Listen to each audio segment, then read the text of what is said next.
How do you respond when somebody shares with you something very vulnerable, raw, and even painful? Oftentimes, we don't want to have these conversations because we feel awkward. We don't want how to respond. We just want to change the topic. Yet, oftentimes, having these conversations can literally change or save a life, especially about the topic that we are going to discuss today in the 2 episodes that I put together in our special compilation episode of the Art and Science of Difficult Conversations podcast, because we will be talking about suicide and how to navigate these situations, these difficult, very raw conversations. We'll give you tools how to have the conversation, what questions to ask, what to say, what not to say, so that you will be able to navigate these situations with more confidence, clarity, more courage, and your presence, your compassion, your courage to have these conversations and ask these uncomfortable questions can literally save a life of your friend, of your loved one, of your coworker. I really want to acknowledge you for being here and learning with us, because this is not an easy topic. So thank you for your courage, for your commitment to improving your communication skills, and for your desire to connect with others in more meaningful and transformational ways. Thank you. And if you're somebody that's going through a difficult situation right now, please know that there are many resources and people that want to help you and support you in this situation. You're not alone. There's always a support line, crisis line, suicide line, friends, family members. Reach out. Please don't keep it in yourself. Again, it's not a shame to share that. It's a sign of wisdom and strength. And again, there will be resources available in our show notes for anybody that wants to learn more and have additional resources at hand. Now let's get started. And again, thank you for your listening and for courage. Me and my family never discussed it to this day. We've never talked about it.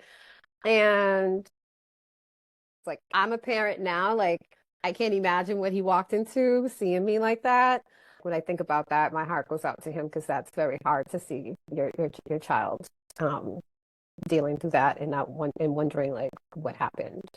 Hey everybody, before we get started, I just want to let you know that today's episode is going to cover some really sensitive topics. We're going to be talking about suicide, some sexual abuse and trauma. So please take care of yourself, whatever you need. If you need to stop and come back to the episode, please do. If you need someone to talk to, please reach out. You know, there's always 988 you can call or text, but this is an important episode, we feel. So enjoy. Welcome to the Art and Science of Difficult Conversations, where we believe when you communicate better, you live better. As always, I'm one of your co-hosts, Chris, and as always, I'm joined by Lucy. Lucy, today's a big topic. It's one of my, not my favorite topics, but it's a topic that's very near and dear to me. I really enjoy talking about this topic. But how do you feel? What's your experience talking about suicide?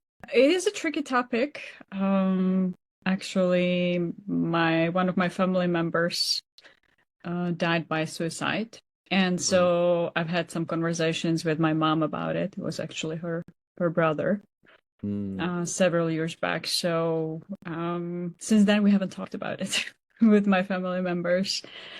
Yeah. We did talk about it when it happened and processed it. But yeah, so it touched me personally. Sorry to hear about your uncle. Thank you. Yeah.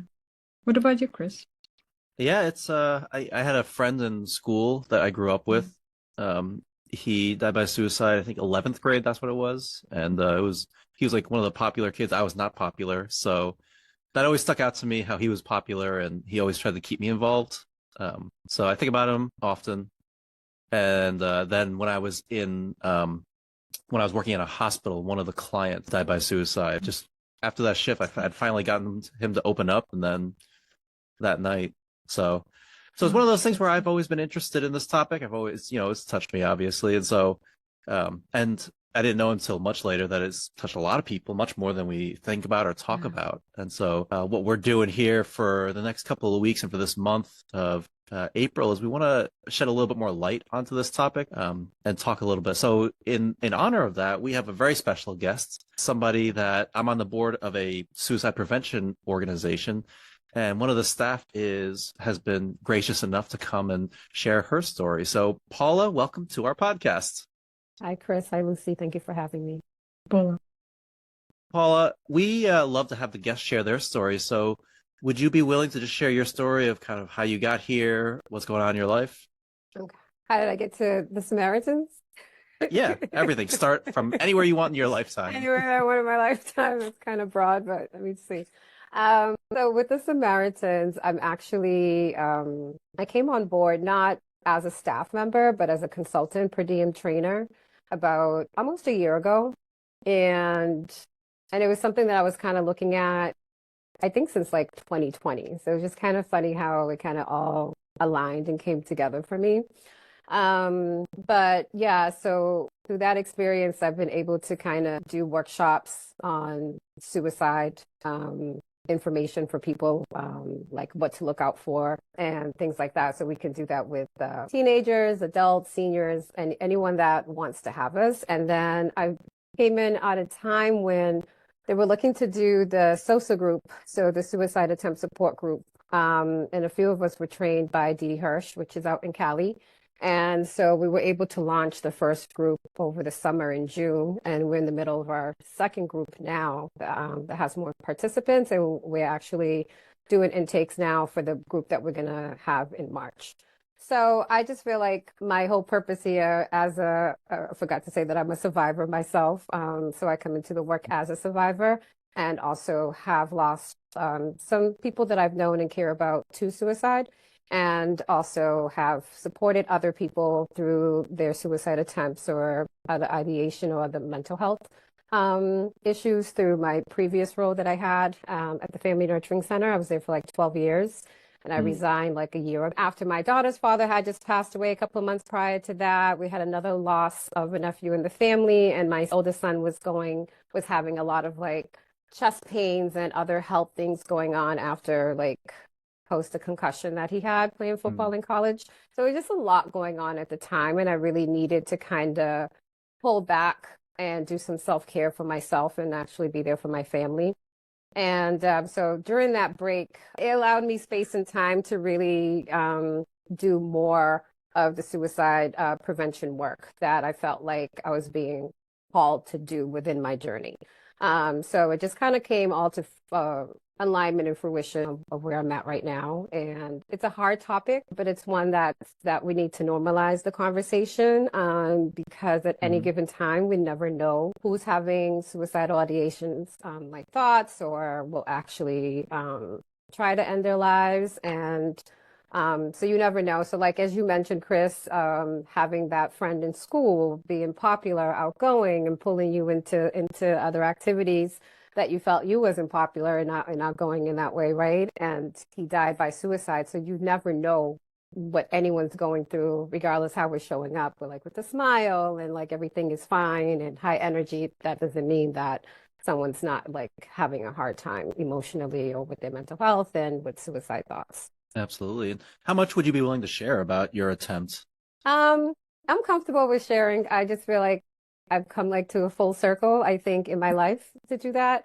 I think before I was kind of more apprehensive about it when my kids were younger, and I don't know how they were going to take it or process it and stuff. And now that they're older, like my daughter's 29, my son's 24, my youngest is like 18. And, they've all had their hardships and different moments in life. And so, it's important to have these hard conversations, right? As you bring up in your show. So like for me, I had one attempt when I was 13 years old. I was a freshman in high school, which was a very not easy time to be a freshman in high school. Is it ever easy to be a freshman in high school? Yeah, so I mean, it was weird because I came from a middle school over in East Boston where when I first came to America, I came to America when I was like 5. So I'm Cape Verdean. And so I was like in a Portuguese bilingual program. And so it's kind of like in a bilingual program, all of like middle school, and then came into like what consider like mainstream English world, American world.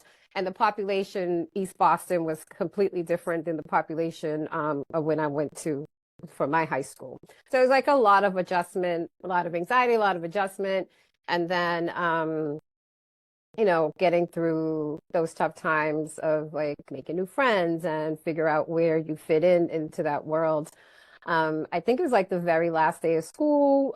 It started off like a fun, exciting day, mischievous day, like we're like young teens, just like doing silly stuff in school. It's the last day, so we're just running around doing things maybe that we shouldn't be doing. But it was fun. It was like safe fun, it was okay. But then the ending wasn't like so fun. So inside, I was sexually assaulted that day inside of my high school. I was raped inside of the school, and I kind of like looking back now, I can say that I kind of like dissociated from myself. Like I felt like I had an out of body experience. Like the version of me that stood up was just like not me anymore, right? I literally walked home that day. I don't know how. I felt like a zombie. And I walked into like my home saying hi to my dad and my grandmother. And then I went in my room and I tried to end my life. And luckily my sister came home. And it's weird because we finally just talked about it like in 2020, during the whole COVID shutdown. Like I was processing a lot of different things, going through like a different healing journey, writing some things out. And that person actually came into my thought, in my mind. And then I had gotten news that that person actually passed away. So it was interesting, and like how my thoughts were floating leading up to that. So I was able to tell my sister that, although she came home to get me in trouble, like she came home to tell on me, like, oh, they're running around school, they're acting wild today. And I told her that day, I was like, you actually like saved my life because you came in at a critical point, where then my dad was able to come into the room and see me, and of course he was in shock. Of how I was, and then they automatically, rushed me to the hospital and stuff. So like her coming in to get me in trouble saved my life, right? And after that process, after I was in the hospital for, I don't know, probably less than 24 hours, I was immediately taken to like a psychiatric adolescent type of unit. And I stayed there for some weeks, doing different phases of the program. And it was just very weird for me, because I really didn't know that this type of place existed. I didn't really I wasn't surrounded or know people that they were like going inpatient, right, at a young age. And where I was like a mixed age group place. So like it became more of I was also curious about it while I was there, and learning and talking to different people and knowing that some were like, it wasn't their first time being there. And then we had to go through different groups. We had to go through AA. We had to do different sessions. And while I was there for those weeks, I never got into the core of how I actually landed there or what actually happened to me. And then eventually, like I was like discharged and sent home and, expected to do life as usual, go to school, do this, do that. And I was having a hard time. But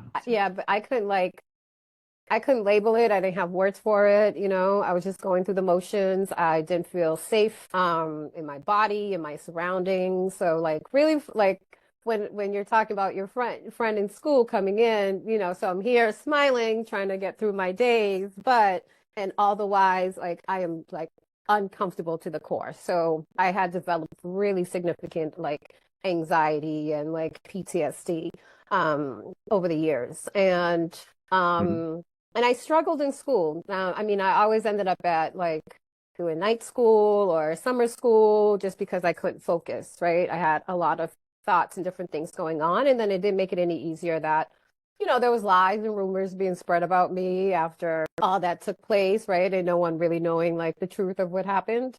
So it was like a lot to carry, and it was a lot to carry in at that age. And then I can reflect and just see how that one experience, the sexual assaults and trying to end my life, like how it kept showing up in my young adult years and as I continued on at different times, and the impact that it had on connections and relationships and stuff. So and just also like never really having proper like discharge care, no plan for me, like no continued therapy, like it was nothing. And so I had to like figure things out along the way, you know, making mistakes and just figuring like things out. And I remember as I was getting older, like past my 20s, like, or even in my 20s, just telling the doctor like about the anxiety, and then they want to give you a prescription to help. And it was just like none of it was like really like helpful. So, you know, I found myself in relationships that might have had different levels of domestic violence. I was sexually assaulted twice in my adult relationships as well. So you just get to a place where like you just feel discouraged or and confused and a lot of shame, feeling like, you know, well, what is it about me that am I drawing these things in? Every 11 minutes, one person dies by suicide. 26 people attempt suicide. 70 people plan a suicide attempt. 265 people seriously consider suicide. Together, we can change these numbers by ensuring everyone has someone to talk to. Help Samaritans make every conversation count. Learn how you can prevent suicide at the Breakfast for Hope on Wednesday, April 30th. Register at breakfastforhope.org. Like all the self-blame and trying to figure things out. And I remember a few times like trying to do like therapy, like culturally we didn't talk about therapy. We or just like in the community at the time, like even in my 20s, like no one was talking about therapy. It wasn't normalized. We didn't know anything about that, at least. And culturally, Cape Verdean, we didn't talk about any of that. We weren't doing that, you know. Yeah, sure. So it was just it was my white friend that I met when I worked at Brigham and Women's Hospital, and like she was older than me at the time. Like she was like in her 30s, and like all of her friends were going through therapy, and. Yeah, so we were able to talk because I was like still in my 20s, and then she introduced me to someone to meet. And I remember going to meet this person, and it was just so weird and uncomfortable. It was like a older white woman, and I'm sitting here spilling some of my guts, and I feel so raw and open, and I feel judged. Like not because even she's judging me. That's just how I feel. Like I've never had this experience before. No one's talked to me about this before. So it was just very weird. And I remember not returning back. Like, I remember my friends like, how did it go? I was like, I felt so weird, so out of place. I felt judged. I was like, even though that might not have been happening, but it was just very different. And so it wasn't until I got older that I tried like therapy again. But what I found in the recent years, before I got to the Samaritans, I was at my previous employer for like 12 years. And in those 12 years, I've supported different levels of trauma, community violence, housing, Department of Children and Families, families involved with the department and supporting them through their service plan and courts and all different things. So I was able to dabble in different areas of problems, which I learned a lot. But what I also learned is that people are still leaving places without like a discharge plan or being connected to services in the community timely. I remember during 2021, I had one young man, he was like 16, and the first place discharged him, never spoke to his mother. There was like, you know, the language barriers. They never thought to like get an interpreter. She had no idea what to do. And then he continuously kept feeling suicidal, but at least he was vocal. So he would come in, we were able to call the best team. And every time you get a new best team person, you got to go through the whole thing all over again. And they didn't have enough beds. They had people in regular emergency room spaces. And then he was placed in another psychiatric hospital for a little bit. And I remember the lady's like, okay, well, here, you can call and make the referrals for this and that. I'm like, no, I can do that, but that's your job. Right? Like kind of like making sure this kid has what he needs and the mom's already connected and they have the services and so they can continue whatever work he's been doing. Otherwise, there's like these big gaps in services and people just fall through the cracks and it becomes very discouraging. Right. So yeah, that's a little bit of all over the place of where I've been. Yeah. How I got here. What a powerful story. When you came back and you were back in school and you were back with your family, what did people say? Did people even acknowledge that you were missing? Especially your family, but also your friends at school. You know what? I had a day that some of my friends in school came to visit me at the place that I was. They put together a nice card and they did come to see me, but it was kind of like, no, we didn't talk about it again. Me and my family never discussed it to this day. Like we've never talked about it. And yeah, I don't know if I'm thinking like my dad was ever curious. Like I'm a parent now, like I can't imagine what he walked into seeing me like that. When I think about that, my heart goes out to him because that's very hard to see your child dealing through that and wondering like what happened. So, but yeah, we never really like talked about it. And I'm thinking about Lucy, like you said, your family, you guys talked a little bit, and then after that, like doesn't it's like taboo or it's part of survival system in a way. Just move on and just focus on what's the next thing.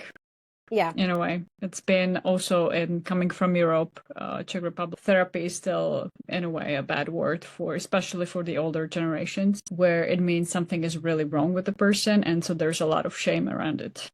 I was born in Lisbon, the capital, Portugal. But my family's, I think culturally we're getting better about it and having those conversations. And I think depending how the loved one passes away, right? Like we've also had losses through community violence and stuff, and it's kind of like everyone goes about it grieving a little bit different, and you do what your cultural norms are, and some people feel like not talking about it. What's the point of talking about it?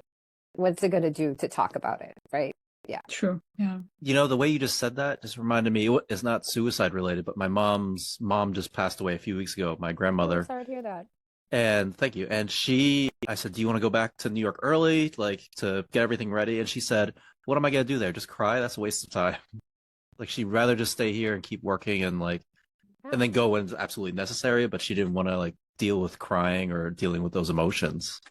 Yeah. And that's what some people do. And that's what they feel like works for them, right? Even in reality, if it truly doesn't work, right?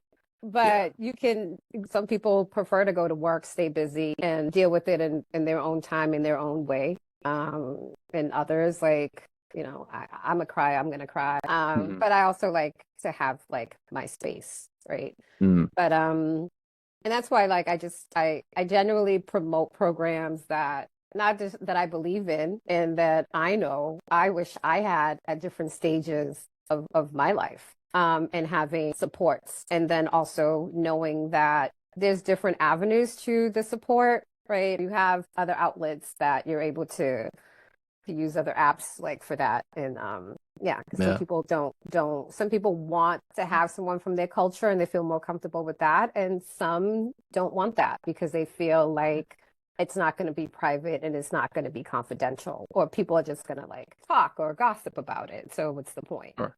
What do you think would have been helpful when you came home at 13 years old? Like, what do you think would have been helpful?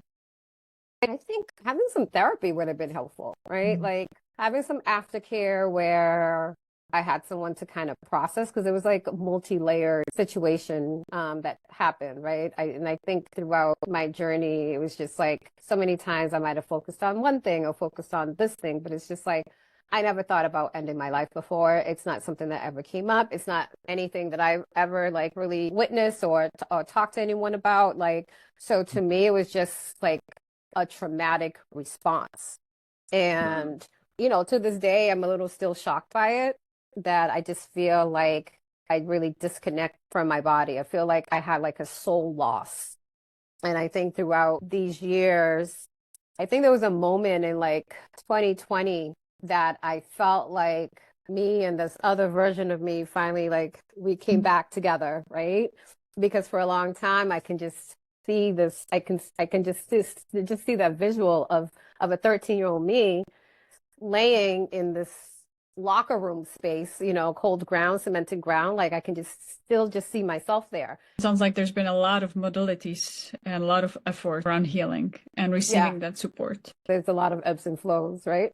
Yeah, It's for like, sure. Yeah. like, healing is not like this affirmation meme that we put up, right? It's like those ugly That would be moments. nice. Yeah, those moments you're literally crying on the ground and like you're really like feeling raw and bare. Like, yeah, there's so many parts of it. You mentioned you didn't have the support at the beginning. When was the first time that you started receiving that support? How did that happen? I don't feel I ever was able to connect with anyone to really flush through that moment in my life.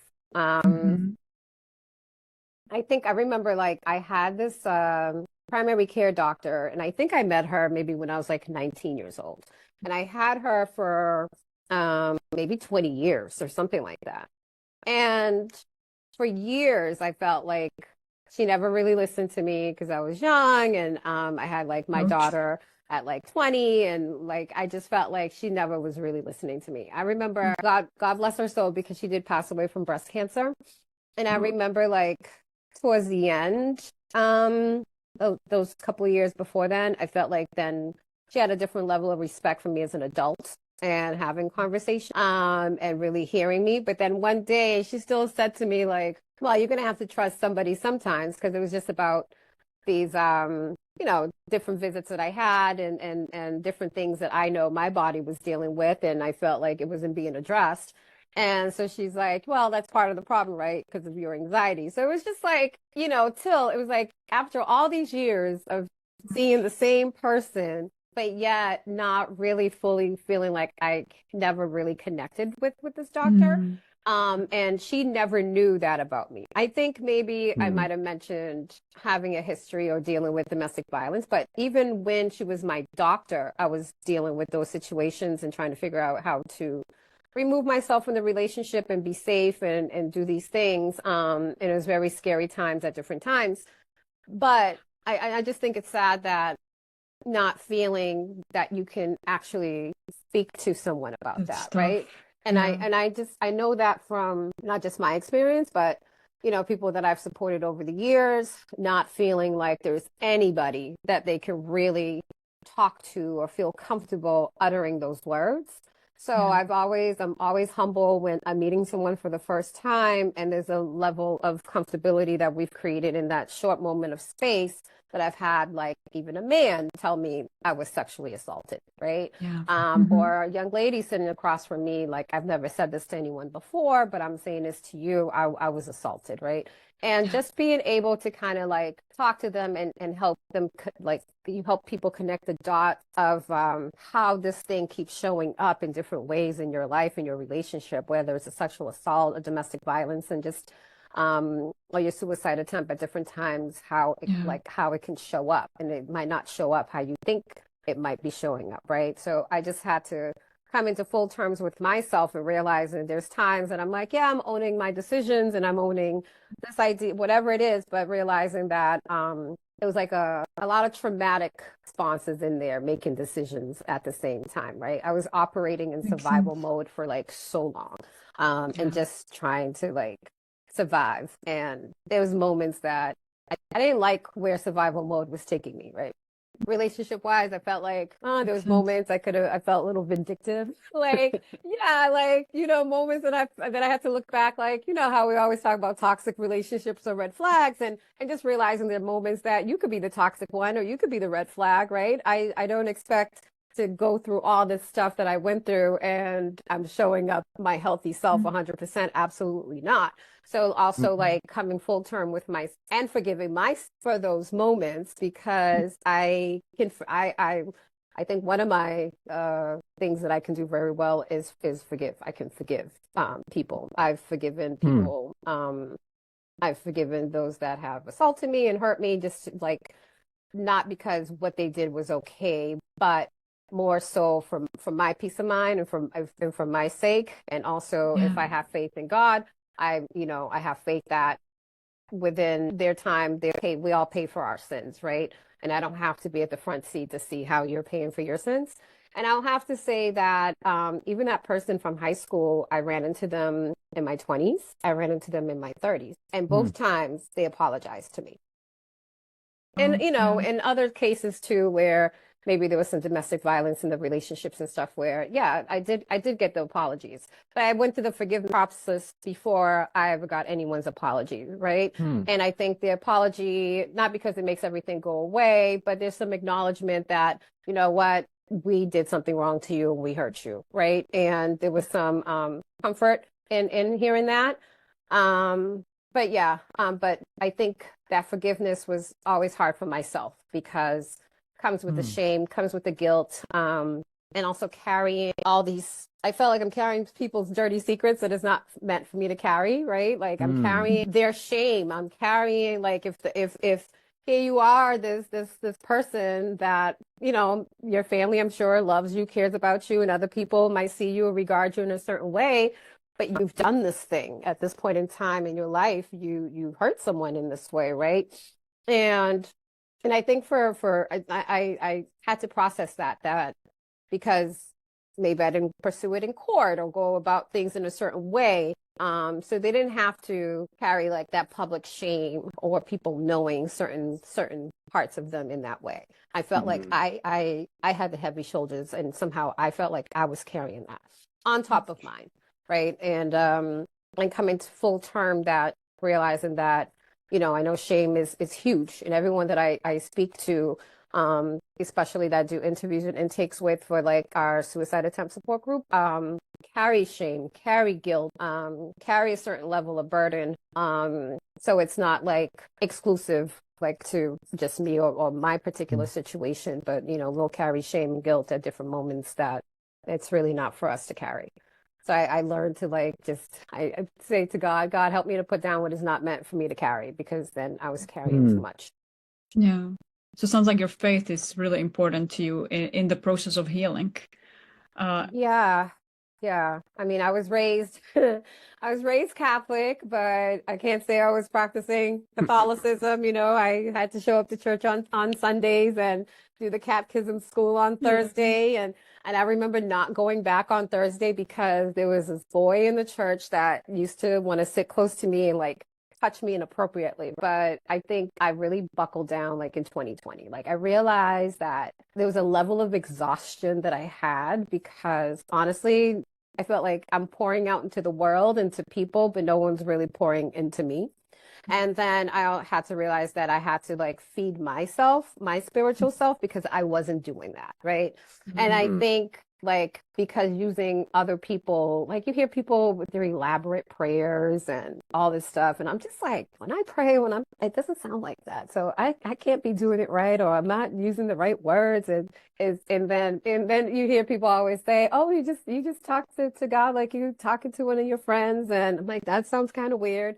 So I kind of like would like have these moments out loud in my room, like I'm talking to God, I hope you hear me. Like this, I'm not comfortable with this yet. This feels weird, but you know, just I had to kind of do that, and I started like meditating, doing some mindfulness practices, like signing up for some of these workshops, doing like a little retreat, and just getting my prayer life together.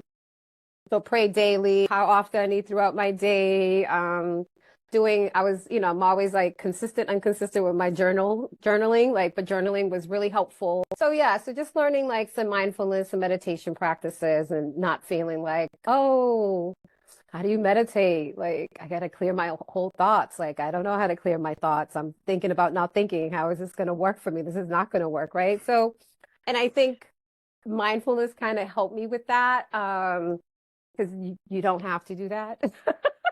You'd have to get to like monk status to have no thoughts flowing. So kind of like let it, with mindfulness, letting the thought come in and okay, there you are. Okay, well, we're going to park you there and let's continue on. So like doing those things really helped me, and having that consistency and kind of being more thoughtful about my walks, Lucy, as you said, your walks, like going for walks and being in nature. And I would, love seeing the deers and the bunnies that were in the neighborhood and stuff, and feeling kind of more connected in that way. So there's been a lot of different situations, even as recent as the last couple of weeks, that's out of my control, and just trying to figure out what I can do for myself just to get grounded again, and knowing I don't have control over a certain situation, but the power of what I'm doing and the thoughts and my decision, and just, keep talking to myself, praying and doing the stuff that I know works until like I'm grounded and I'm okay again. Right. Yeah, because, I still deal with anxiety. It's better now, but it comes up, anybody that has anxiety knows you go down like a rabbit hole when certain thoughts come in, you're just like, woo, and you just keep going. But yeah, so those are the things that I feel like worked, and working every day towards that faith. It's not like, oh, I have faith in God and oh, I'm good today. No, there's a lot of doubts, a lot of different things, And sounds like lots of conversations with your and with God. I do have a lot of conversations with myself, with God, and with people that I know that I can talk to about certain things, right? Yeah. And I think that's important to know ahead of time. Yeah, I have all these people in my life, but who can I talk to during this time, right? Because although our loved ones or people we care about mean well, but sometimes that might not be the go-to person for this particular situation. Just throughout your entire experience, from high school all the way till now, aside from the gossiping or just not talking about it at all, what were some other unhelpful things that people did or said that were definitely not helpful?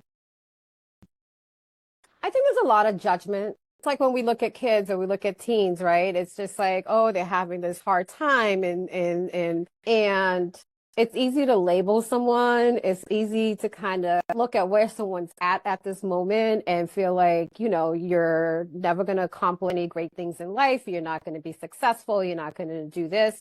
So I felt like I had a lot of judgment. I don't think like we never revisited like the suicide, right? No one really knew. Maybe one friend I told at the time a little bit about the rape, but didn't get too much into details with her. So I never really talked to people about those particular moments in that way. Because at some point in time, I identified that I couldn't have real conversations or those deep conversations with people. It was kind of like what I had from my experience, that was my understanding that. And so as I got older and I was dealing with certain situations, and if anyone's been involved in anything that's like a domestic violence where there's some level of like control or gaslighting or manipulation, some get physical, not all get physical, but there's different ways of abuse. And and it goes into those ebbs and flows, and your friends or family love you and they don't want to see you in those type of situation or be with someone that they consider unhealthy for you, or seeing that you might be spiraling or you might be having a hard time. But because they lack that knowledge and information, they can come off as like judgment. So I feel like I had a lot of judgment. And then, like I said, I kind of, in my head, like, okay, I can't talk to people about stuff, right? Yeah. And, I can talk to you about certain things, but we can't get like too deep. And I felt like for a long time, I felt like I was very like superficial in the way like, oh, okay, you guys want to go out, you want to hang out. You want me to be the fun Paula, let me be the fun Paula, and let me not be like too serious or whatever. And I think professionally over time, it took me a long time to figure out where I'm supposed to be or what I'm supposed to do in life. So I always within that anxiety of not trying certain things and having fear and being scared and kind of like paralyzing myself at certain moments. But still, I was still brave enough that I was like, okay, I'm going to try this. And this is okay. I tried it. I did it. I don't think I want to do it anymore. Right. Like I was kind of like that. And I think that had to do a lot too with my trauma. And I think, just realizing what I was good at, right? Because no one's like really telling you like, oh, you're really great at this, so you should try that, or like no real encouragement. I had insomnia for years. Like I could not sleep, and every noise I'm jumpy, right? Like people are not around for that and don't really know. And then the next day, like, you still have to get your kid out to school. You have to go to work. You had no sleep. Yep. You think someone's coming through your window, even if they're not. Like, you're so paranoid and all this stuff. So I went through a lot of that. Yeah. Sounds like what doesn't work really, the judgment and not creating the safe space, and maybe not even listening, as you've mentioned your doctor, that you felt like she really is not listening deeply to you. Yeah. Listening matters. So what would you say to somebody that has a loved one that, let's say, has the suicidal thoughts or even had the attempt? In what way they can support their loved one? I think just having the real tough conversation. It's really tough and it's uncomfortable to come out and ask someone, are you feeling suicidal? But I think if you frame it that you do love and care about them and you're there for them, either way, like as we say, like during the presentations, like it's not like, oh, it's how you pose. It's not like, oh, you don't feel like killing yourself, do you? Like that type of way. Like you don't want that type of body language and attitude, because no one's going to want to open up when you frame it that way. But when you frame it around some love and care, and like I've noticed that you seem a little bit more like sad or depressed, or you're really not into things that you used to love doing. You seem like a little more isolated. Is there anything going on that you want to talk about? I'm here for you. And just creating a safe, comfortable space, and you know, and then asking if they feel suicidal, and whether they say yes or no. It's not like, you know, you want to, yay, you don't, like, whoa, thank God, that's such a relief, because if you did, you know, because then if they do, they're not going to feel comfortable saying it to you, right? So it's just, you know, making that time where you can show some care, be together, have that open body language, and that you do care about them, but you notice some things and you want to know how to support them. And even if they, you know, even if they do feel suicidal, you can, like, there's resources and you can help them, like with the call, if they needed to make the call, and just give them resources of where to reach out to, whether it's like the Samaritan's line, whether it's the 988 number, right? Like just being there, and having that conversation and making someone feel safe and comfortable that they can do that is very important. Makes sense. I know with some people that feel like they always have something going on. I mean, I have felt that right in my life, like, oh, you always got some shit going on. Or like if you have the friend that you've already labeled like the dramatic one or whatever, right? So it's easy to kind of like just being so dramatic, like, oh, they're always dramatic, right? And for someone like that, and if they're really going through something, they're not going to feel comfortable telling anyone, because they've already been labeled as dramatic and stuff. And there's some that could be more, you know, show their emotions more than others and dramatize a little bit more. But that doesn't mean like they're not going through stuff. And then I think it's hard too, because like sometimes, you know, people just want to vent. They don't really want advice, or they don't really want but it's kind of knowing who that person is. So you know how to kind of gauge that conversation, because you'll know your family, your friend, right? But at the same time, we can never, ever feel like 100%. I know what's going on with you, Chris. So I know Lucy. No, Lucy, and like, no, you know what we show, but you're not with us all the time. You don't know out of our, I don't know, 60, 80,000 thoughts, what thoughts we're having at the moment. So it's just, you know, giving people some grace and just really listen and ask, right? And then if they need help, you help them with getting that help and supporting them. Sounds like just listening can be enough. Listening is very important. Being present with the other person, even let's say when we don't know what to say exactly, just being there and affirming our care. Yeah, I think no matter what situation I've helped with people, whether if it was an issue with the school, a behavioral concern, or food insecurities, whatever the situation may be, like people just want to know that they're heard and someone's actually listening to them. And there's some things, that I could have offered, like tangible, to help you exactly at this time, or maybe I don't have the answer to this particular problem, or I don't know how to help you at this time. But just being honest, like, I'm not sure how to do that, or what services are for that, but I can look into it and I can get back to you, right? Like, even if it was a situation like that, it's just like listening with some care is it's important. Have some compassion. And just out of curiosity, for those who have experienced it or just living with these thoughts and feeling that shame and guilt for themselves, what advice would you have for them to either start opening up or start finding that resource and support? Yeah, I think it's important to just find what works for you. And I think people that, some people are more open than others, right? And trying new experiences and a therapist, or some people might have had a negative experience with a therapist, or family-wise, it's judged upon, so you don't feel like you can go and get therapy. But I think it's just about having some patience with your practicing that self-compassion. I know it sounds tacky and we'd say it mostly nowadays, but it's so true. It's just like if you can show like empathy or compassion if someone said something to you, but also doing that for yourself and having some patience and giving yourself some grace, right? And don't feel like you have to have it all figured out and rush through. And just being open to different ideas or different programs or groups or therapy that can kind of like help you along the way. Like for some people, it can be one thing or it could be multiple things, right? And just allowing yourself to be stretched enough, right? To see what the root cause, right? We can we can deal with things around us, but sometimes we never get to the root cause. And for some people, it's scary to go inward to really work through those things, right? And so I just feel like you need to have some patience with yourself as and look at it like it's a journey, right? It's just, I like to think now that it's just a self-discovery journey while we're here, right? And figuring out what works for you, right? And without causing additional harm to yourself or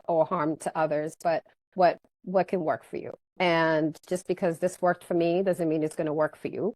But just trying to figure out what works for you. There's a lot of, and I would like to think there's a lot of options out there, but there's also like, financially it makes things hard and not that accessible for everybody, right? It's, there's like great groups, or retreats that you can go into and stuff, but they can be very pricey, right?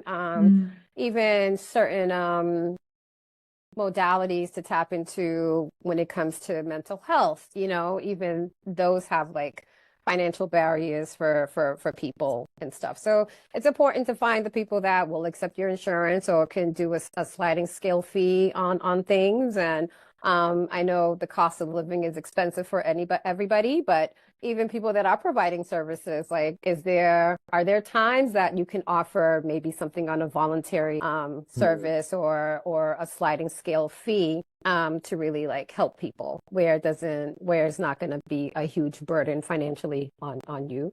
So like for me, I just I believe in volunteering. I believe in giving my time, even though I'm not doing certain work anymore. But there's people that will still reach out to me that I'll connect them to the resources or places where I'm still connected with, so they can get that referral or get the services that they needed, or trauma support or grief support, or maybe it's just a gift card when you gift card to get these groceries, like whatever it is. I'll keep like a network so I can help people as I can.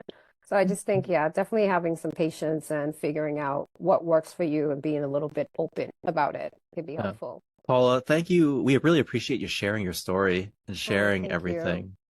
Thank you. For those of you in the Boston area, Samaritans is having a Breakfast for Hope event on Wednesday, April 30th. I always get the dates wrong, but Wednesday, April 30th in the morning.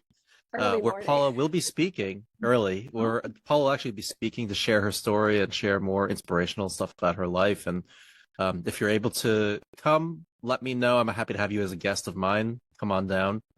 But if they're not in the Boston area, Paula, how can people find you or connect with you and connect with other resources? Well, so they can connect with me definitely through the Samaritans, like times that people have different organization of people that I know might put a request for a workshop and can just say on the note, hey, I request Paula. And then also if anybody that has interest in doing as a survivor wants to participate in the suicide attempt support group, we do have a long waiting list right now. But like to go in there for some of the services and just like the support through the hotline with their befriending model is a good resource. If you just don't want to call 988, that's another option. And then for me, I also have my personal email, which is my first name, Paula at Grateful Kriala. Kriala means, Kriala is kind of like an endearment term that Cape Verdeans use with Cape Verdean women. It's just like Kriala, it's like Cape Verdean woman. So, and I'm always basking in gratitude because I'm so grateful for my life and where I'm at in life. And we all have different ways of measuring success. So mine might not be attached to like, I don't know, some fancy car and triple six figures or whatever, but just where I'm at in life, being able to support other people and be there for other people and helping them throughout their journey is, I'm so humbled to be able to do that and having these conversations. I think they're so important and it's needed. And you realize how much you have in common with people. It could be a 45-year-old, 54-year-old white male or someone that goes, they pronouns as they, them, right? None of that matters, right? Like when we are having like just connected at a human level and just speaking of humanity and the stuff that we all actually need, safety, love, care, understanding. So I think that's all universal stuff. Paula, thank you again for sharing your story. We really appreciate you being open and really inspiring kind of the journey you've been on and the healing you've been able to find. Yeah. Thank you. Thank you for having me. And yeah. Sorry, I might have been all over the place, but I get it. It's all good. We are basking in gratitude for having you as a guest now. Thank you. Hey, everybody. Before we get started, I just want to let you know that today's episode is going to cover some really sensitive topics. We're going to be talking about suicide. So please take care of yourself, whatever you need. If you need to stop and come back to the episode, please do. If you need someone to talk to, please reach out. There's always 988 you can call or text. But feel free to take care of yourself however you need to. But this is an important episode, we feel. So enjoy. Welcome back to the Art and Science of Difficult Conversations, where we believe when you communicate better, you live better. As always, I'm Chris, and I'm joined by Lucy. And last week, we started a series. We were talking about suicide. We heard from Paula's story. And this week, we have a different take on it. But Lucy, I'm just wondering, last week we talked about our personal connections to suicide. Have you ever then, since your experiences with your family way back when, have you ever had the opportunity or chance to speak with somebody else about suicide? That's a great question. Yes, either through conversations with clients or just even friends. Whenever they're struggling, going through some tough times. Luckily, we do have that trust in our friendship that they do sometimes share. How'd that how go they're for you? feeling. Maybe I'm used to it. That is maybe that I usually try to normalize it a little bit because it seems like all of us are going through, some rough patches in our lives. Sometimes just me listening is already helping them feel better. Yeah, that's awesome. Yeah. See, that's why we connected, because we are comfortable with difficult conversations. That's why we like talking about this stuff. Yes. What about yourself, Chris? Since our last conversation around this topic, anything I think because I'm a therapist, I've always just been comfortable asking that question, or I had to. Like I was on the mobile crisis team, which, if you're not familiar with it, it's like I go to different ERs or I go to different people's houses. I've been to a police station just to assess people who are in crisis, and then I got some training through multiple sources like Department of Public Health here to provide trainings to the community and things like that. And so I've always been doing it. I've always been talking about it in some capacity or another. And so I've just always, I think because of my own personal connection, I've always been interested in it and just wanting to help out as much as possible. And that's extended to even friends who were feeling suicidal, and I didn't know were feeling suicidal in the moment until I asked them. But luckily I did, because it could have been worse if I didn't ask them. But But that's why, luckily, we're here today as a follow-up from our last conversation where we heard from somebody's personal story. And again, I'm on the board of Samaritans, a suicide prevention nonprofit here in Boston. We are lucky to be joined the Chief Clinical Officer, Casey Maitland. Casey, thank you for joining us. Thank you so much for having me. It's really a privilege and an honor to be on and speaking with both of you. And how did you get involved in just this entire, well, therapy, but also the line of work working with suicide prevention? It's interesting because I've always had sort of a very canned answer. And the reason behind that is because when I was growing up, my dad was a volunteer on the helpline. And so I've always attributed sort of my interest and my want to do this work because of that. So my dad was a volunteer on the helpline when I was a kiddo, and it's sort of what inspired me to want to become a volunteer after graduating from college. And the reason that I have the name that I do is because my parents lost a child before they had me and my brother.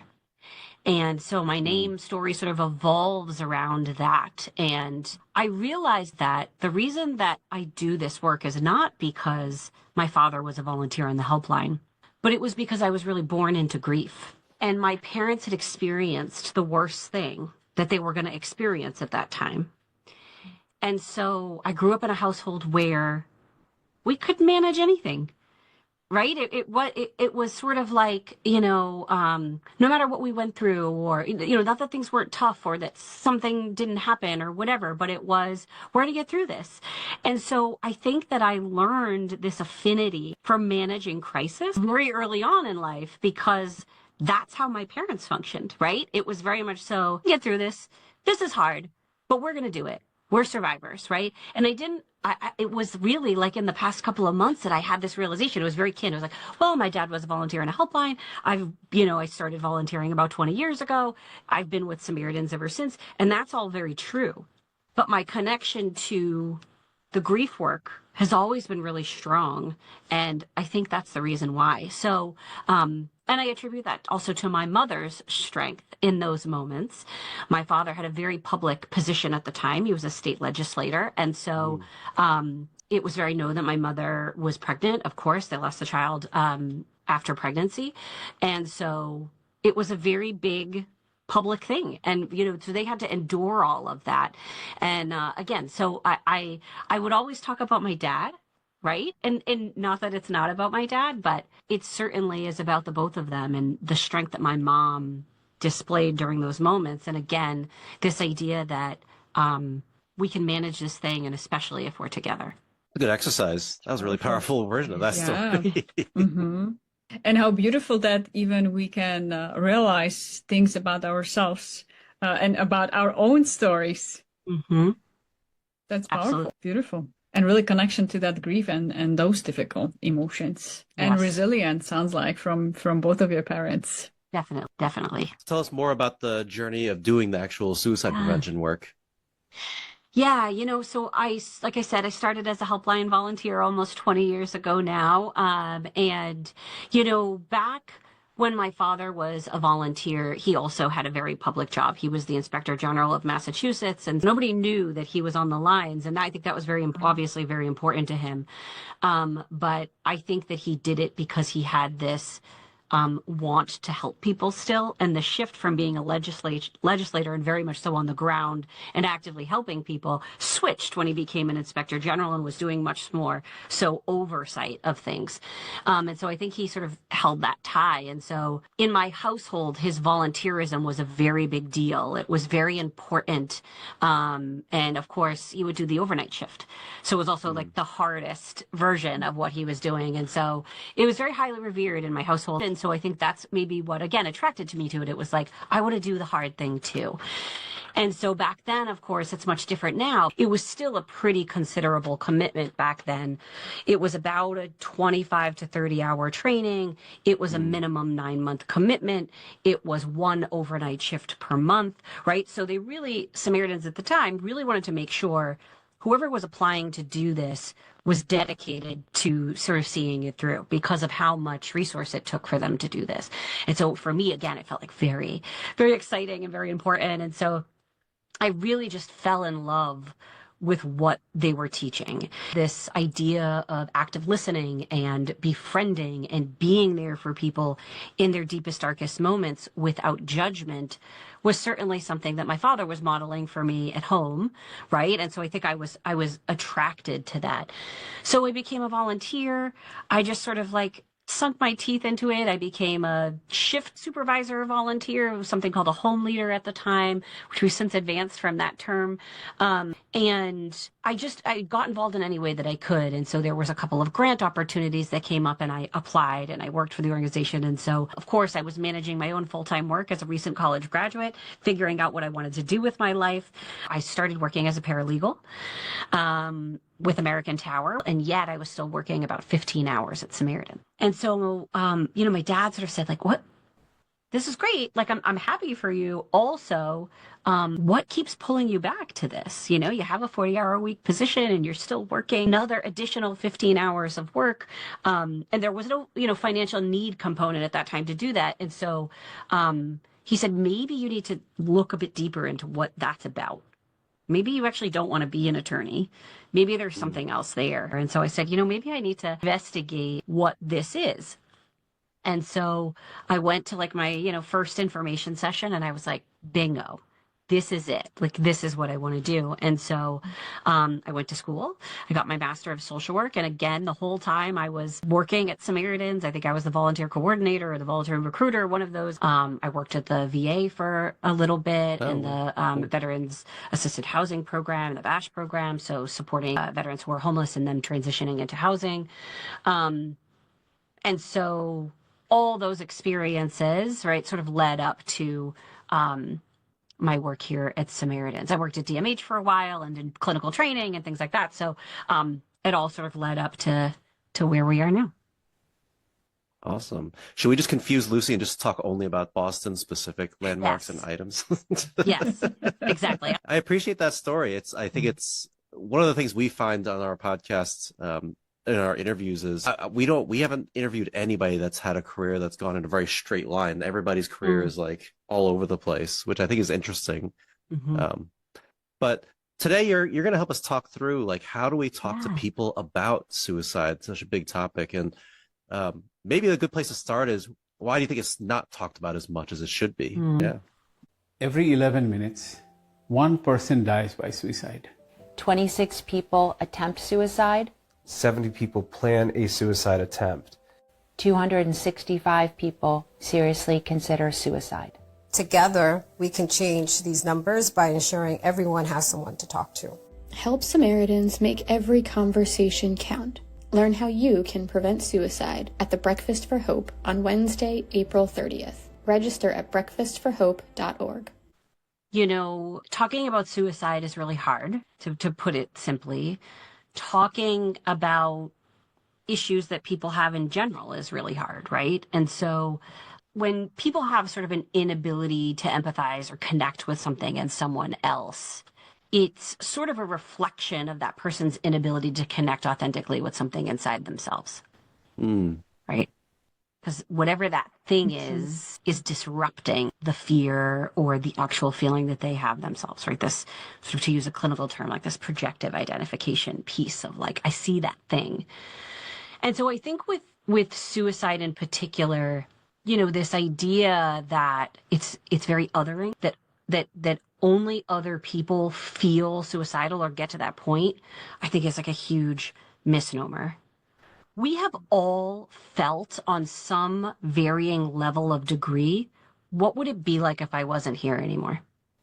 We have all felt that. Whether or not people are ready to admit that or not is another story, right? But, I can remember even in high school really feeling very down about a huge fight that I had, falling out with some friends that I had, which of course when you're in high school feels like the biggest thing in the world. Yeah. And having these thoughts of like, this concept that people talk about, which is like, I just want the pain to end. And I had this thought of like, but like, what if I just wasn't even here to deal with it anymore? Certainly on a different end of the spectrum, right? I wasn't thinking about a plan or means or how to do that. But the thought of like, I need this to go away was there. right? And so I think that's also very hard. It's very hard to like reconcile that within ourselves, that we feel so deeply hurt or down or so much pain that we have no other thought or option than to like get away from it. And so the varying degree of suicidality, certainly, right? We know that folks get to the other side of that, which is, I feel that. I want it to go away, and I'm actually going to figure out how to make that happen, right? Because I actually feel like I don't have any more options, right? And so I think it's a thing that we're really scared to talk about because there's so much fear in thinking that we have any part to play in someone else's decision, right? Or that we can have any influence or any control. And I want to be clear that in and of itself is a very complicated thing, because we know that suicides happen through the best of intention and through the best of intervention. We know that to be true. However, when we are several steps before that crisis, and we have the ability to have that dialogue and that conversation around, wow, it really sounds like you're feeling down about this. Have you ever thought about suicide? Right? Like, we actually can have influence, right? And so I think that there's fear, and it's hard. It's a hard thing. But I think that the best suicide prevention happens 25 steps before the crisis. If it's okay with you, let's start at that beginning. What are the things we should be doing? What things we could be considering before we even need to have a conversation? Well, I think it is having conversations, right? So, back in the early days of Samaritans, of training, we used to talk about this thing called the rising water effect, and that people don't typically become actively or imminently suicidal overnight. Right? It's typically not one thing that happens that gets them to that place. And we could talk about theory, and we could talk about all those things for, a million years. But the piece is that it's a buildup of things, right? It's a buildup of things over time. It's a series of disappointments. It's a series of not having access to help or access to assistance from other people. And so, just the check-ins, right? Like just messaging your friend, hey, I'm thinking about you. Wonder if we can hop on a quick phone call this week. Just want to hear what you're doing. One of the things that this is sort of a tangent, but I think it's interesting because it's been very eye-opening for me and how I've been engaging in my own life with my own friends. I don't know if you've ever heard of this thing called the Wednesday waffle. Yeah. Waffle Wednesdays. Yeah, I do that with the friends. You do that with the friends. And so I was like, I'm going to do this. I'm going to do this with my friends, because even as a mental health professional, right, you forget, right? And I think, I don't think people do seek me out when they need me, but you also forget that relationships are reciprocal. People are hard work. Yeah. All of us are, right? And so, isn't it such a beautiful thing when we get a card in the mail from a friend that says, just was thinking of you and I wanted to tell you thank you? Or the text message of, hey, I had a dream about you last night. Or, hey, I saw this super funny thing and I was thinking of you, right? Those are like reciprocal things that are really easy to do, that also happen in real time, that are very authentic, that we sometimes pass by because we're so busy and we have to do X, Y, Z. Yeah. Can you explain the Wednesday waffle for us? Essentially what it is, you pick a group of friends, your little group of friends that you have, and you record a 1 to 2 minute video on a Wednesday. That's just a weekly update. Like, what's going on? What are you doing? What's stressing you out this week?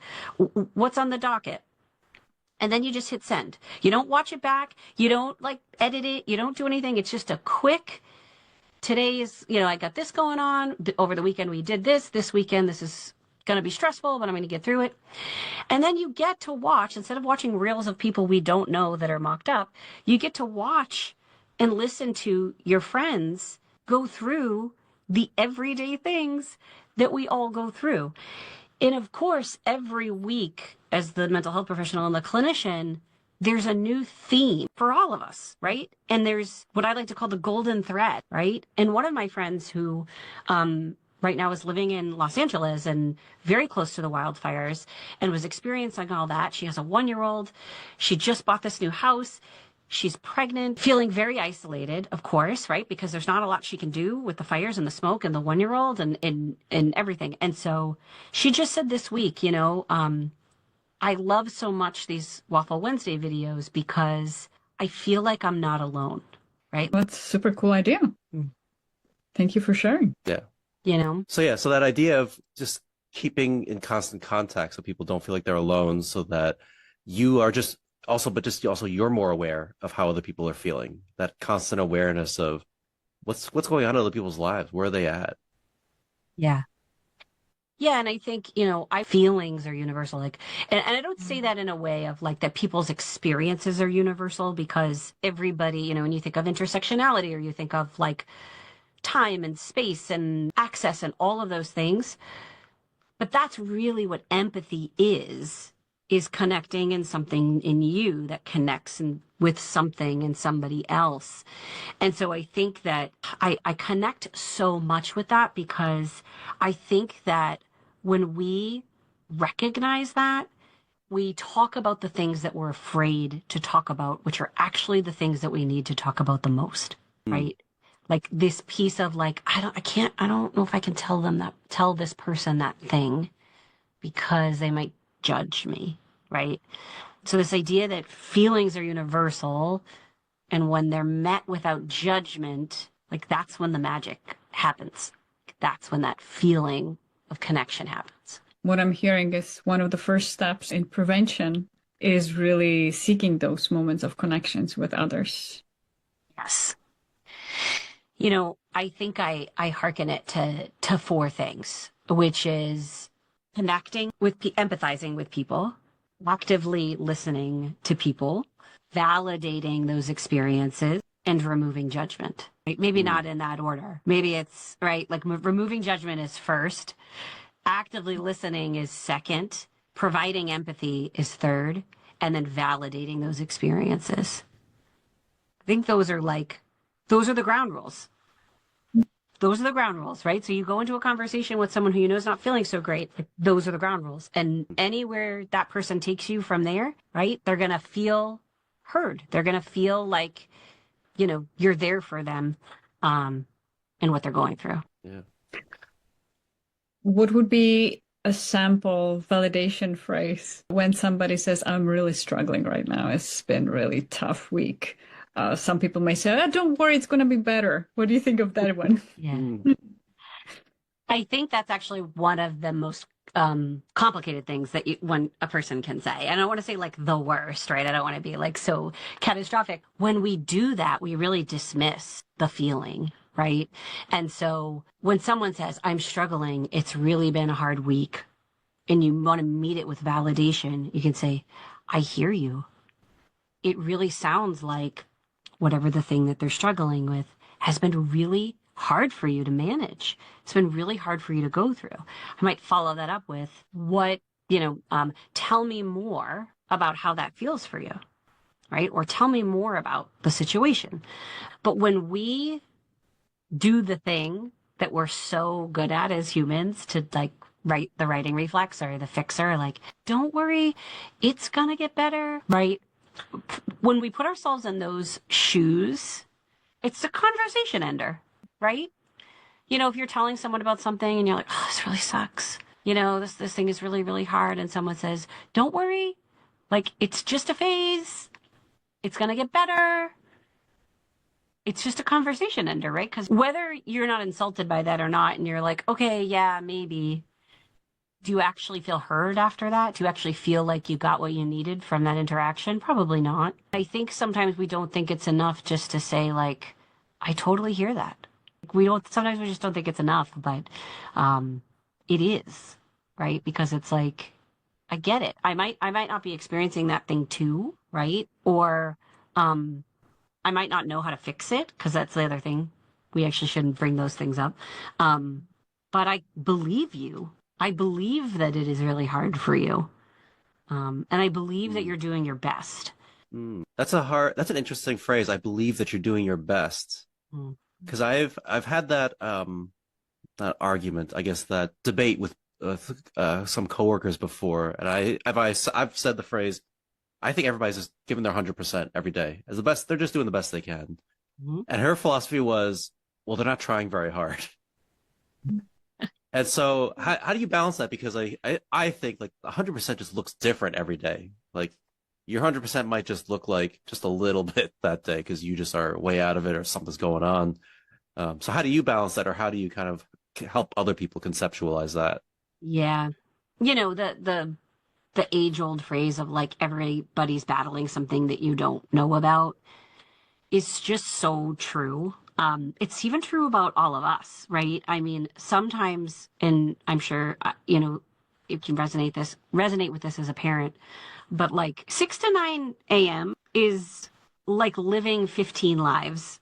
And so sometimes when I come into a 9:30 meeting, nobody knows what I've endured from 6 to 9, right, a.m., 9:30 a.m., which is, you know, my kids not listening, not getting dressed, couldn't find this, somebody getting really upset, not wanting to get into the car, being late for school, forgetting a water bottle, having to bring it back, like, right? And that's just like, again, like a sort of a universal experience of like parents just managing small humans. But when you take that down to any type of level, right? So someone who is managing a, you know, medical infection and having to take antibiotic, right? Like something like very normal, and like that kind of messing with their stomach, and like them having to be in a meeting and be nervous about their stomach not feeling really good. Like they might not share that. Like, oh, I'm on antibiotics for an infection I have and my stomach doesn't feel good.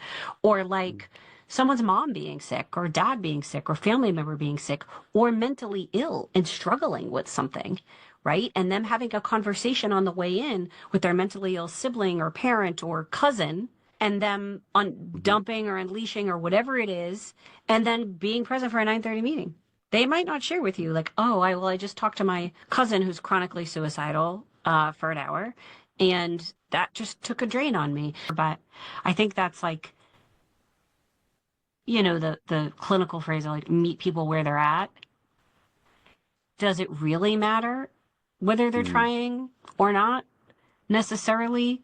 Because they are where they are in the moment, and you can either be there with them in the moment, or you can go a different way. And going the different way is not going to get you anywhere, really. So we learn, right? Because people just can't connect with that because they're just not in the space. So it's sort of, in my opinion, it can be irrelevant to progress. Makes sense. It almost reminds me of looking at, well, they are not trying enough. They should be trying again. They should be trying harder. It's almost from the judgmental rather than from the empathetic perspective, and looking from curiosity at somebody's struggle, what's really happening for them, versus, well, they're not trying enough. That's right. That's right.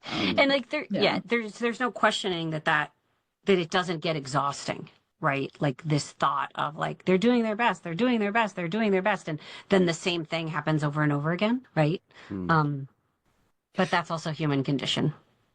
I just had a client this morning, and she was sharing about her husband has been going for years through some challenges, both family related and health related challenges. And they have a little child, and she feels really exhausted and not supported. And she says, this is the thought I have, like he should be trying better. He should be more stronger. What would be your advice for her? How to have the compassion even when she is exhausted herself in that situation? Yeah.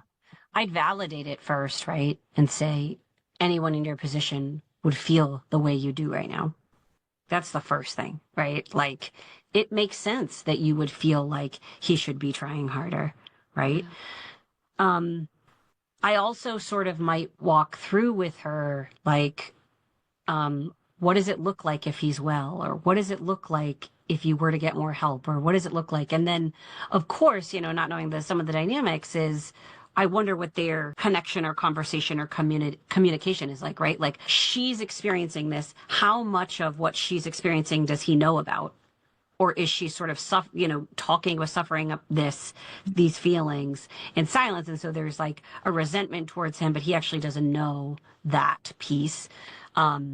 It's something with a medical illness. I think some reality checking of like some of this may not change And so what are the things or the supports that we can put in place for you if the thing doesn't change because it's not actually able to change? Perhaps that's when our friends can come in, because sometimes it's really hard when we are in the situation and we are exhausted ourselves and we want compassion from the partner, and the partner wants compassion and support and understanding from us. Maybe to first charge ourselves from the friends and community. Yes. So then Yes. when we charge ourselves, then we can bring that to the, let's say, difficult situation. Yes. Would that be one of the strategies? I think that charging ourselves or recharging ourselves is a strategy that works with everything. Now, what's tricky about that is that some people have the ability to do that. Some people don't. When I say ability, I mean, let's just take this example. You know, if she is a parent and essentially single parenting, she may not have, you know, babysitter support or whatever it is to be able to like truly. And so there's a negotiation and trade-offs around like how she can recharge, right? So maybe it's after bedtime, you leave the dishes in the sink because the dish police are not coming, and you watch the show that you want to watch, right?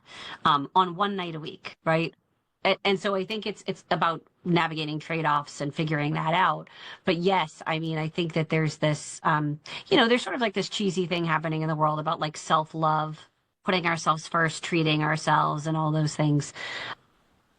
But we can't, you know, and you hear this, like we can't pour from an empty cup, all those different things. But it's more true than we realize it. It's like sometimes it goes as rudimentary as like, did you drink enough water today? Because that's going to drastically change the way that you feel. Did you eat as much as you needed to today? Because that's also going to change the way that you feel. Did you put your phone down and not scroll till 12 a.m.? Person who does that, right?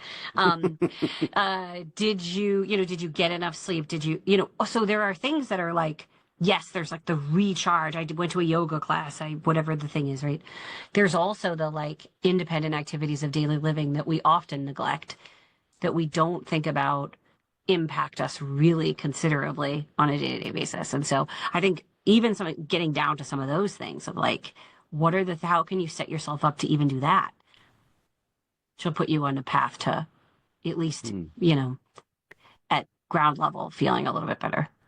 Sounds like the path would be then connecting with others, finding those magical moments of connection and listening and empathy with others. It sounds like also listening to ourselves.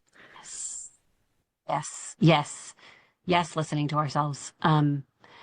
Yeah, we thrive, everybody, whether you're introvert and extrovert or otherwise, thrive on human connection. We're moving into a time and a space in the world where we think we don't need it as much, but we do. Yeah.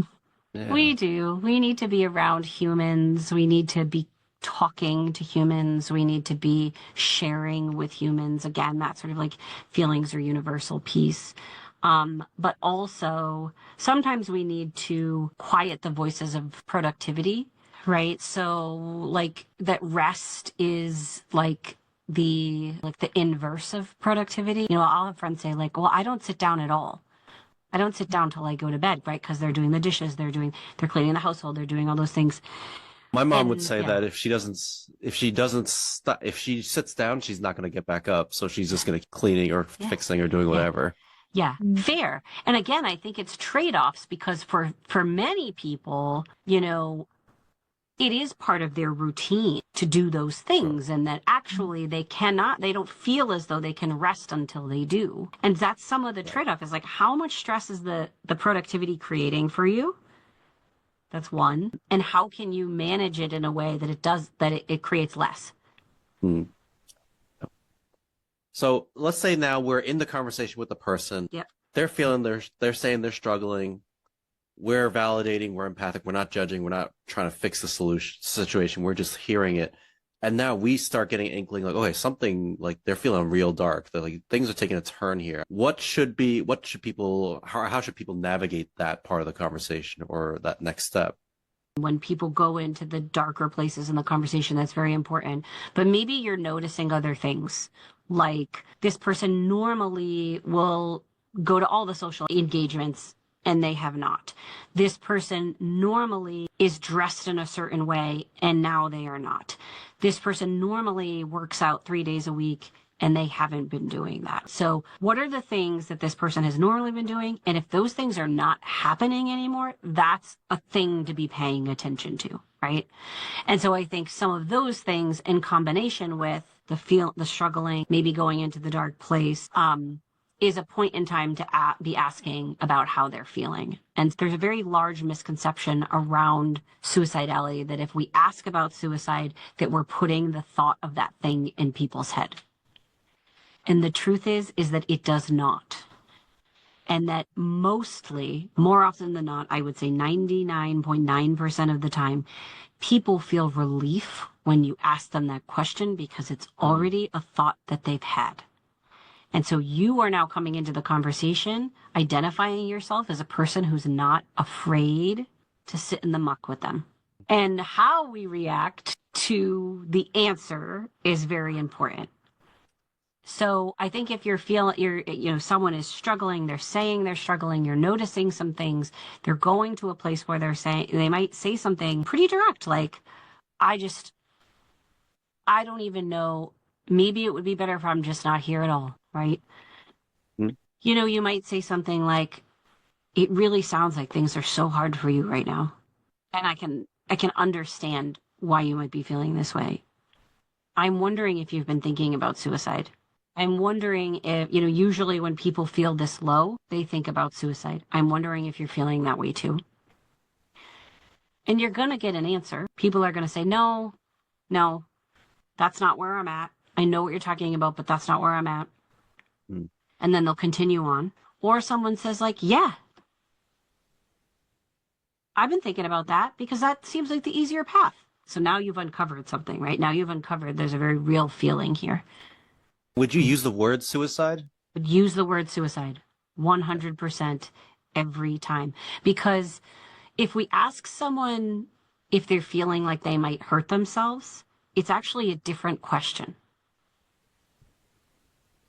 Mm-hmm. Mm-hmm. So especially for people who engage in self-harm, it's a totally different question, and you're not actually getting to the root of what you want to know, right? And so someone might say something like, yeah, I'm going to go get wasted tonight, and I don't care what happens. Okay, well, we actually still don't know the answer to what we want to know, right? Because that's definitely engaging in self-harm, but actually, are they engaging in that because they want to die? Again, we don't know. We have to ask that question. So I would be really clear.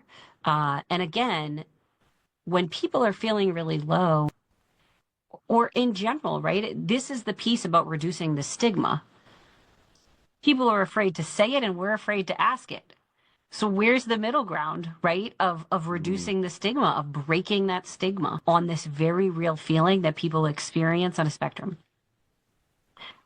So, the person says, yeah, like, I think that might be the easier option, right? My next question would be like, okay, I hear you. Have you ever thought about how you would do it? Right? Because now I want to now they're validating for me, or they're saying to me, not validating, they're expressing to me, yes, they're feeling suicidal. And now I want to know how deeply they've been thinking about it. Because many people feel suicidal, and yet they made no thoughts about how they would do it. And so person might say, no, I'm just at the limit. I haven't thought about how I'm going to do it. I'm just at the limit. I'm just done. Right? Okay. I hear you. I hear that you're at the limit. Let's sit with this for a second, right? So then I might keep asking them open-ended questions around what they're going through, what they're feeling. So I say, do you know how you might do it? And someone says, yeah, I've thought about it. Okay. What would you do? Well, I have the gun. I have a gun. It's in the lockbox. It's underneath my bed. Okay. Now we know. And now you're getting closer to answers that this person has been actively thinking about this. And so they're deeper in their thought process around this than I just want this to stop. I just want this thing to stop. Now it's, I want the thing to stop. I should probably figure out how. I want the thing to stop. I figured out how, but maybe I don't have a when. So now I would ask, now I know they've thought about it. They have the thing. I would say something like, have you thought about when you would do it? No, I just have it. I have the gun, right? I haven't thought about when. No. Still probably be thinking about how that gun's going to now leave that home. And so I'd say, okay, and I'd still befriend and ask open-ended questions and go back, right? Because now is not maybe necessarily the moment, but I'd think about, okay, well, let's stay in the room that we're in, etc. And at some point I'd say, look, I hear you. Things are really hard, but it really concerns me that you're feeling this way. You've thought about how you're going to do it. You have access to this. You think we can take that out of the house for now? Do you think that there's some place or a person we can give it to that you trust? Right? And I'm just using that as an example because, guns are a very common method of suicide and it's relatable. But, there is, more often with pills, right? People will say, yeah, I'm going to take a whole bottle of pills. And so means restriction is a big piece of that, right? Which is like getting the thing out of wherever you are. So I don't know if that helps like sort of frame where I would go. And so if someone says, let's go to the extreme situation, someone says, yes, I'm feeling suicidal. Yes, I know how I'm going to do it. Yes, I know when I'm going to do it. And maybe you're not physically with the person and the person says, it's happening tonight.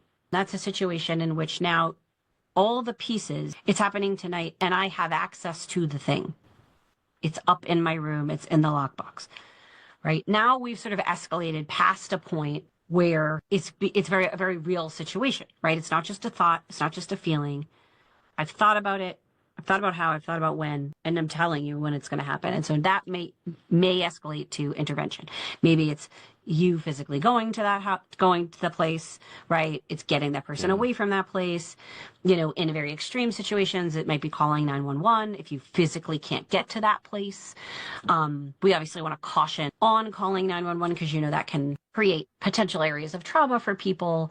At the same time, if someone really is at risk and you are not able to get to them or figure out some other sort of plan, that is the entity that you want to call so that they can assist in that. And they're very, they're equipped to manage those situations. When I've trained lay people or non-clinicians to do that kind of process, by and far the biggest reaction or biggest hesitancy people tend to have is saying that first sentence, have you thought about suicide?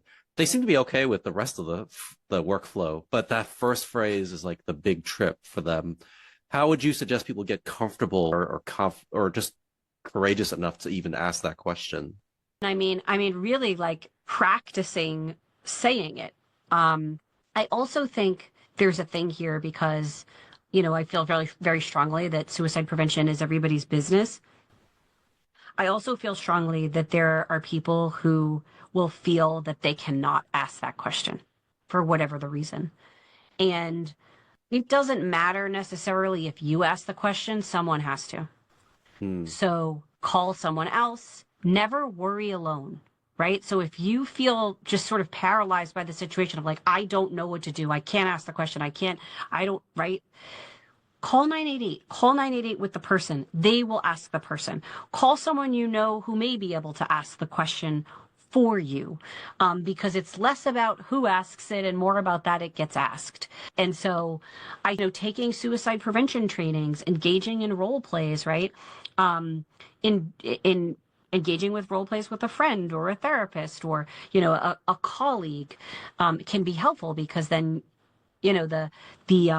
the emergency is sort of lifted, right? You're asking someone and you know what the response is going to be, or you can anticipate the outcome because it's just a practice. Yeah. What about people who haven't asked this series of questions for hundreds of times? Yeah. How would you help them kind of remember that flow? The sort of three term thing that we've coined is listen, ask, get help, right? So the first part is listen without judgment, listen actively, put the phones away, be with people in the moment. The second is ask, which is asking the question, actually asking about suicidality. And then the third part is getting help right? Like getting someone else, involving someone else.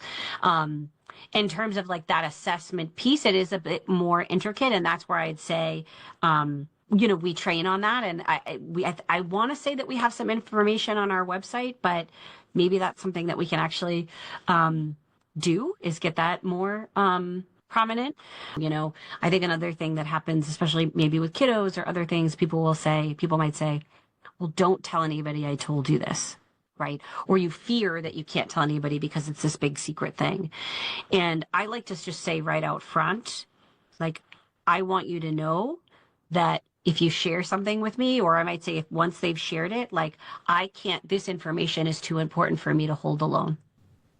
And I would much rather someone be mad at me than not with me.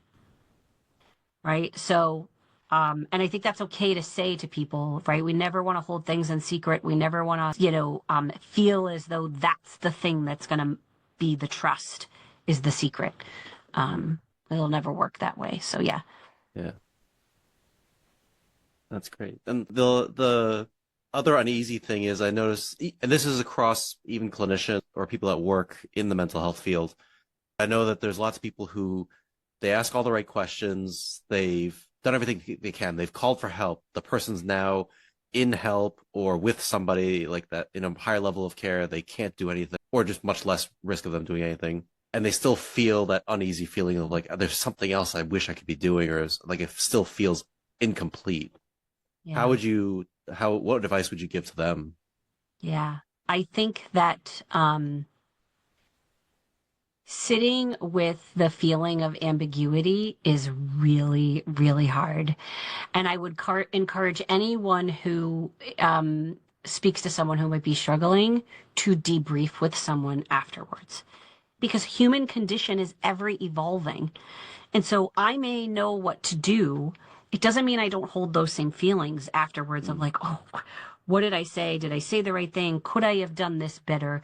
And just equally as people who are in the crisis situation need that validation, so do people who've managed the crisis, which is, you did what you needed to do. Talk me through this. And because it's a very emotionally heightened situation. So I would encourage anyone to talk to someone who's trusted to say, I'd like to talk to you about this. I want to walk you through what I did.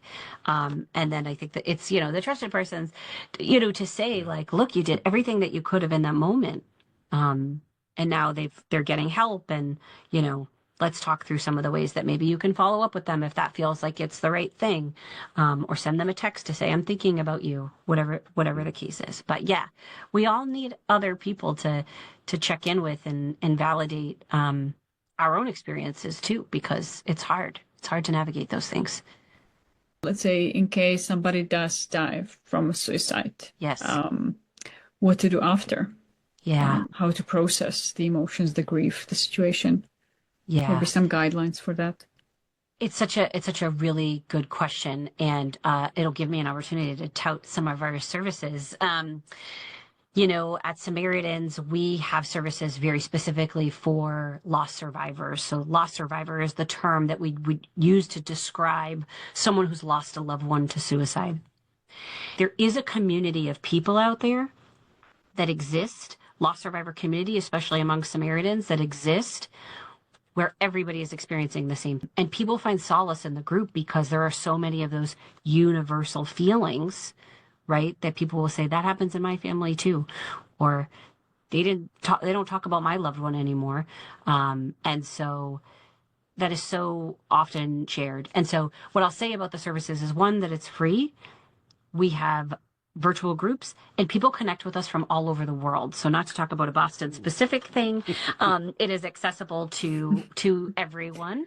And we also have been sort of starting affinity like groups, because what we're hearing about is that for parents who've lost children, for example, they really need to connect with other parents, right? Because that experience is a bit different.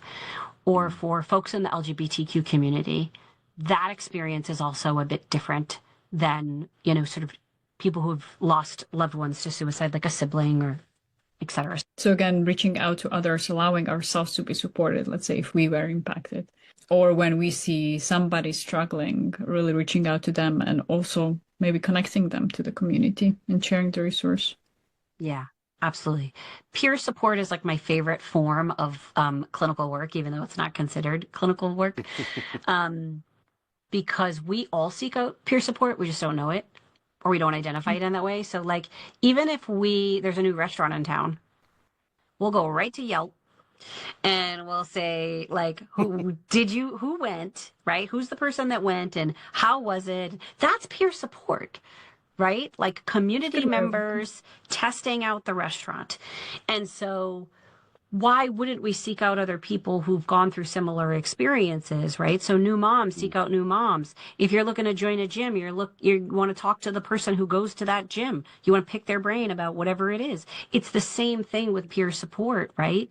Is that I want to talk to someone who might understand my experience. And I also want to hear about how you navigated your experience. And so I think that's really important. Again, it's connecting with other people and being with others to have that shared universal feeling. Casey, you've dropped so many gems today. What are 1 to 2 big takeaways you would have for our audience? I think a big one is this concept or this idea that suicide prevention happens far before the crisis, in the small moments with each other. Checking in, being present, taking care of ourselves, drinking water, eating food, exercising, engaging with people who make our hearts bigger.